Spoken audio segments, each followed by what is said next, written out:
Salut à tous, je suis le professeur Nimi de l'Académie de Paldea et aujourd'hui on va parler art créatif, DIY, douceur avec l'illustratrice Asako Ito. N'hésitez pas à confier vos Pokémon à mes acolytes afin de mieux vous concentrer sur mon cours.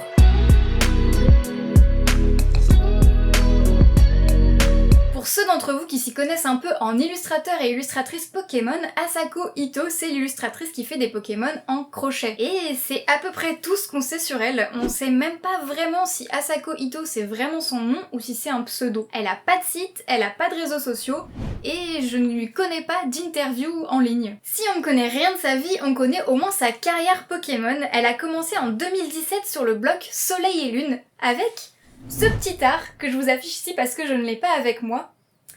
Et après ce moment-là, elle a fait 31 cartes, c'est assez peu finalement sur une carrière, pratiquement que des communes. Le point positif, c'est que pour faire un master set, c'est assez facile et c'est plutôt pas cher. Le point négatif, c'est que son nom n'est pas forcément retenu parce que les gens cherchent plutôt les chase cards et pas forcément les cartes communes. Au final, il n'y a pas tant de gens qui connaissent son nom et elle n'est pas forcément citée dans les préférés, pourtant son style est quand même très reconnaissable.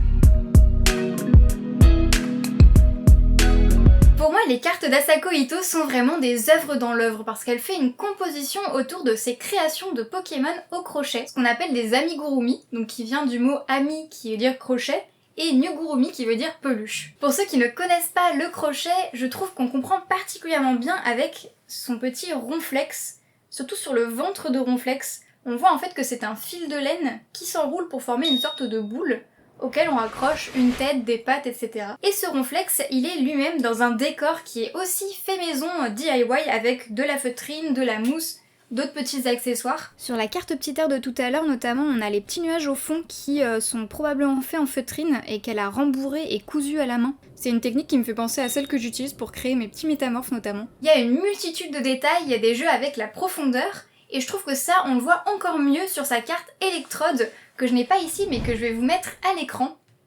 Là on voit qu'elle a carrément créé une usine entière en feutrine, et puis on voit les petits Voltorbes en fond, qui sont en train d'interagir ensemble, etc. Là on voit encore mieux tous les détails et puis tous les plans. Ces cartes étaient déjà super détaillées dès le début, mais au fur et à mesure des années on voit qu'elle teste des nouvelles choses quand même, elle rajoute du détail, et puis surtout elle rajoute des nouveaux matériaux. Et notamment on le voit sur la carte de Sucroquin.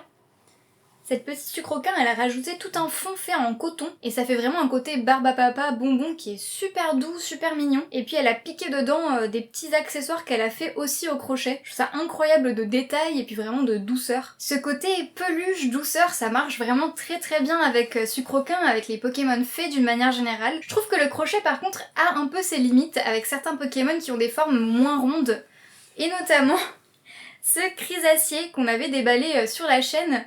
Et quand on l'avait déballé, on avait malheureusement dit qu'il ressemble à une vieille chaussette.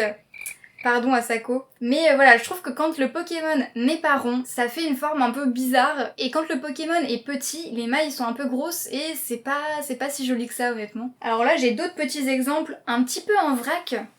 Mais voilà, on voit que quand le Pokémon est rond et ou pelucheux, c'est quand même assez mignon, assez joli. Et puis bah sur le Chrysacier, on voit que dès que le Pokémon est censé être un insecte par exemple, ça s'y prête quand même un peu moins à mon sens. On a vu qu'Asako Ito travaille depuis 2017 et pourtant elle n'a fait que 31 cartes. C'est pas énorme par rapport à certains autres illustrateurs et illustratrices, mais je pense que c'est un processus qui est quand même assez long. À partir du moment où tu crochettes le Pokémon, que tu lui crées un décor, etc., ça doit sûrement prendre pas mal de temps. Ça a le mérite au moins d'être vraiment très original et vraiment de se détacher du lot. La dernière extension d'épée et bouclier, Zénith Suprême, lui a fait l'honneur d'illustrer une carte rare, qui est la petite ronflex que je vous ai montré tout à l'heure. Mais surtout, elle a pu illustrer cette magnifique full art d'Altaria, qui pour moi est vraiment le perfectionnement de son art. Il y a vraiment tout ce qui a fait son succès, tous ses points forts. On a plein de détails, on a un côté très doux. Le holo rajoute un côté nacré qui est vraiment magnifique. Et là vraiment le Pokémon est complètement mis à l'honneur, complètement à son avantage. Au début de la vidéo, je vous avais dit que j'avais pas trouvé d'interview d'Asako Ito. En fait, j'ai trouvé une micro-interview à propos de cette carte en japonais. Elle dit vraiment rien sur elle, c'est juste sur son Altaria. Donc je me suis débrouillée un petit peu avec Google Translate et de ce que je comprends, elle a voulu exprimer la douceur et la gentillesse du Pokémon avec une chambre élégante où il s'intégrerait vraiment parfaitement.